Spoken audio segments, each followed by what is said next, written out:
ওকে।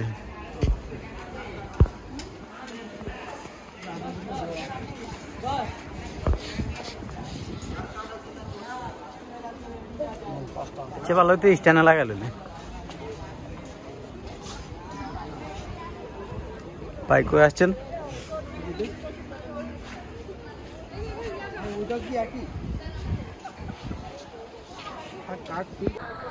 আসসালামু আলাইকুম।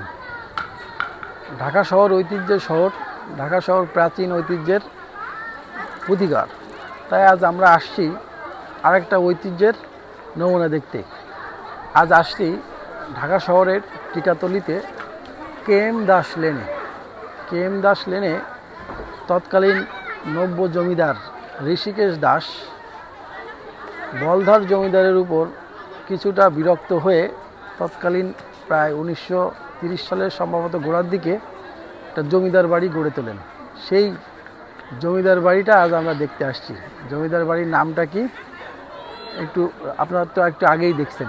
তো চলেন আমরা ঘুরে ঘুরে আজ ঋষিকেশ দাসের এই রোজ গার্ডেন জমিদার বাড়িটা দেখি।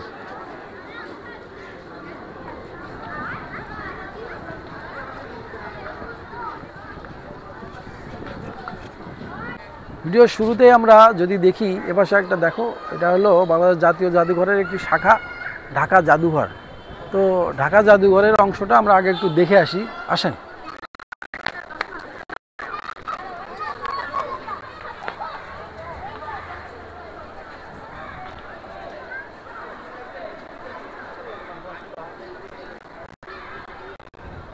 বাংলাদেশ জাতীয় জাদুঘরের একটি শাখা, যা সাংস্কৃতিক মন্ত্রণালয়ের আন্ডারে পরিচালিত।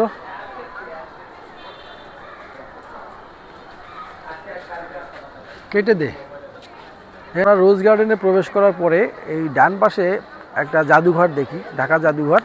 এই জাদুঘরটা আসলে সাংস্কৃতিক মন্ত্রণালয়ের আন্ডারে চলছে, বাট এটা এখনও সকলের জন্য উন্মুক্ত না। এই উন্মুক্ত না থাকার কারণে আপনাদেরকে আমরা দেখাতে পারিনি। আমরা এখন মূলত যে জমিদার বাড়িটা সেটা দেখি, চলেন। জমিদারদের রুচিবোধ ছিল, রুচিবোধ থাকার কারণে দেখেন পেছনে মাঠ, সামনে মাঠ, তারপরে কি সুন্দর একটা পুকুর। পুকুরটা একটু দেখাও। জমিদার বাড়ির সামনে অসাধারণ একটা পুকুর।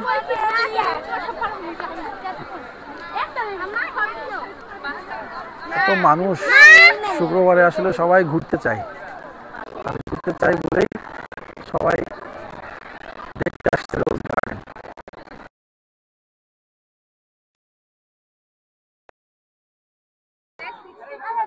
জমিদার বাড়িটার এক পাশে অসংখ্য ফুলের বাগান, মানে এপাশে পুকুর, এপাশে ফুলের বাগান, আর পেছনে একটা মাঠ আছে, চারিদিকে বেশ বড় পরিসরে ঘেরা, ছোট্ট একটা পরিবেশ, কিন্তু অনেক সুন্দর। আসলে আমরা একটু পেছনে যদি যাই, তো আমরা জমিদার বাড়িটাতে একটু পরেই প্রবেশ করি। চলেন আপনাদের চারি সাইডটা একটু দেখাই, আসো। এদিকে একটা ফুল বাগান আছে।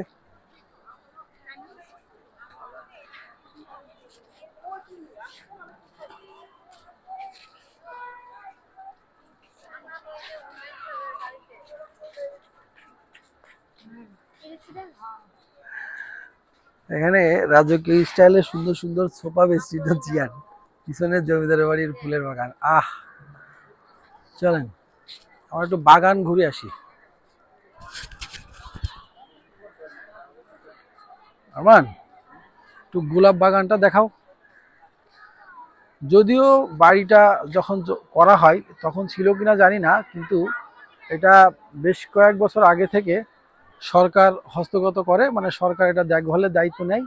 নেওয়ার পরে এটাকে আরেকটু সুন্দর গচ্ছিতভাবে বাংলাদেশ আনসার দ্বারা পরিচালিত বেশ সুন্দর করে দেখাশোনা করার দায়িত্ব দিয়ে তাদের কাছে হস্তান্তর করা হয়, এবং বাংলাদেশ জাতীয় জাদুঘর বা সাংস্কৃতিক মন্ত্রণালয়ের আন্ডারে বর্তমানে এই বাড়িটা পরিচালিত হচ্ছে। টিকিট আছে পার হেড 30 টাকা। আমরা যদি দেখাই, এপাশে কি সুন্দর গোলাপ বাগান, আর এপাশে জমিদার বাড়ি। জমিদার বাড়ির ফ্রন্ট সাইডটা ঠিক এপাশে, আর পেছন সাইডটা এই পাশে আসেন, আমার একটু পেছন সাইডটা যদি দেখাই,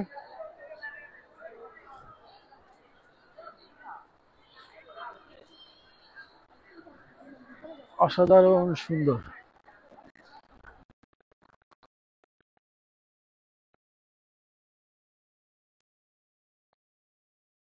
এপাশে বারান্দা দেখো, একটা ব্যালকনি। আর যদি একবারেই পেছনে একটু দেখানো যায়, দেখাও যে বেঙ্গল স্টুডিও। হ্যাঁ, ওই পাশের বিল্ডিংটা হলো বেঙ্গল স্টুডিও। একটা গাছ, এদিকে বেশ সুন্দর একটা মাঠ।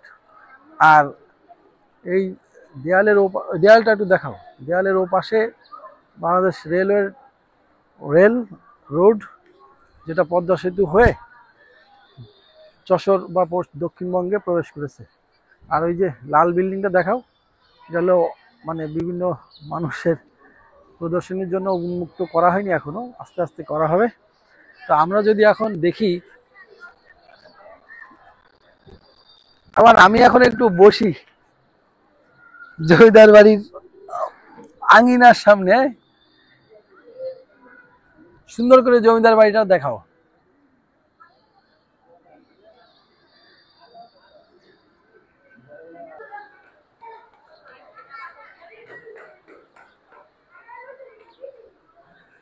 দোতলা বিশিষ্ট এই ভবনটি বেশ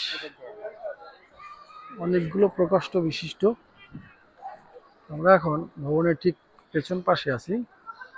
পেছন পাশে দিয়ে যদি দেখাই, এ পাশেও একটা গাড়ি পার্কিং বলেন বা মানে বের হয়ে একটা মাঠে এনাদের মতো বসে বেশ সুন্দরভাবে ঘুরিয়ে দেখাই। পেছন পাশে আছে আমরা এই মুহূর্তে। পেছনের দিক দিয়ে দেখেন এখানে একটা জলপরীর মতো দাঁড়িয়ে আছে। এটা হলো ভবনের দক্ষিণ পাশ।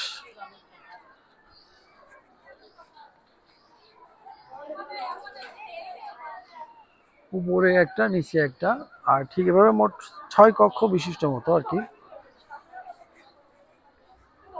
এই যে আমরা ঘুরতে ঘুরতে এখন সামনে চলে আসছি, দেখেন এটাই ছিল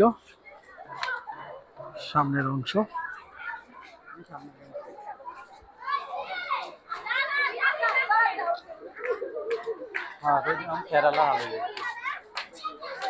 সামনের অংশটাকে আর একটু ঘুরিয়ে দেখাই।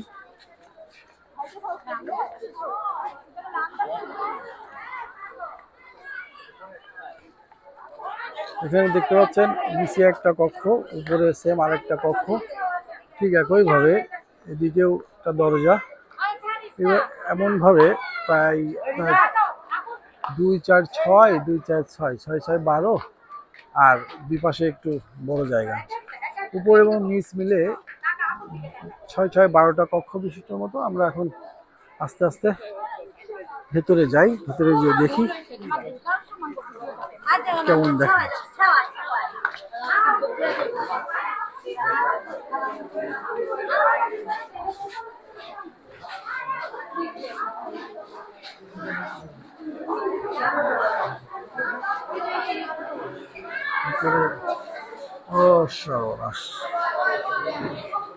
অসাধারণ একটা ডাইনিং টেবিল আছে, ঝাড়বাতি বেশ সুন্দর।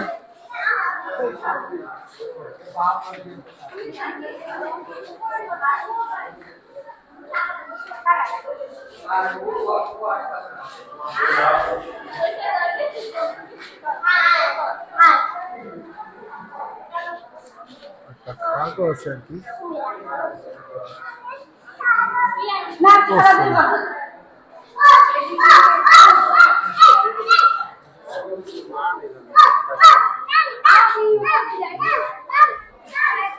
আমরা এখন একটু উপরে যাব।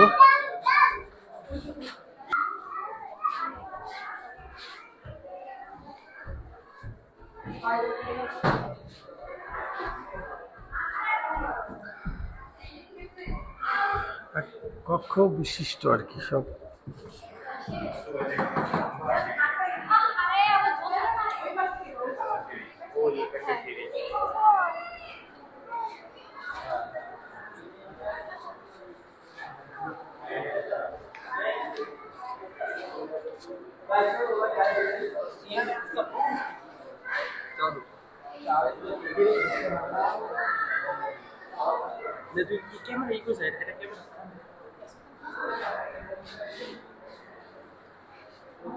শয়ন কক্ষ বা কাঠের খাট দিয়ে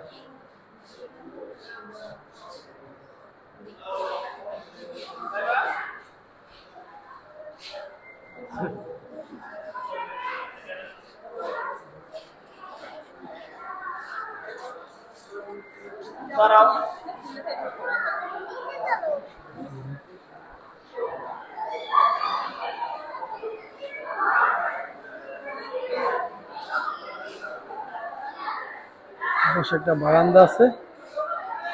এটা হলো তার বাসার আসবাবপত্র।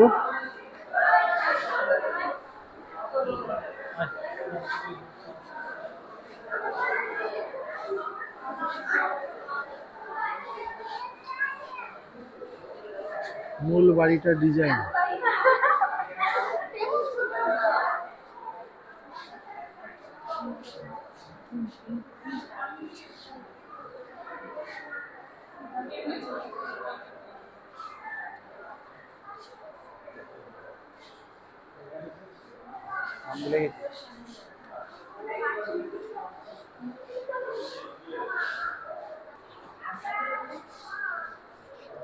কাঠের তৈরি আলমারি।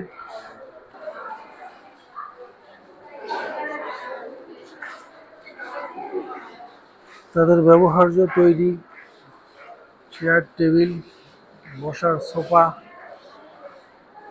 সব এখানে সংরক্ষিত করা আছে। ওয়ালগুলো কত সুন্দর কারুকাজ খচিত।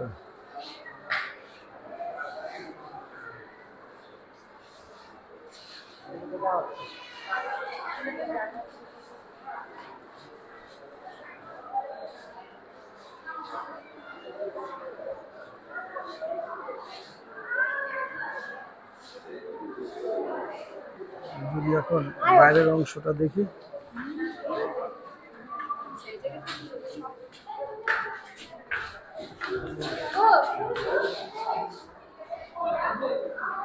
এটার উপরে ওঠার একটা সিঁড়ি আছে, যদিও সেটা এখন ব্যবহার করা হচ্ছে না।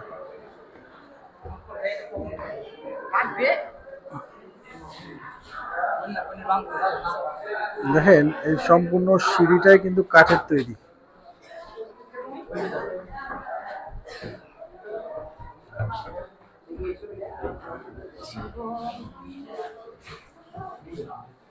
তবে অনেক মূর্তি পাওয়া যায় এখানে দেখতে, দেখেন। যাই হোক, আমরা এখন বাইরে চলে আসলাম। এই হলো বাইরের।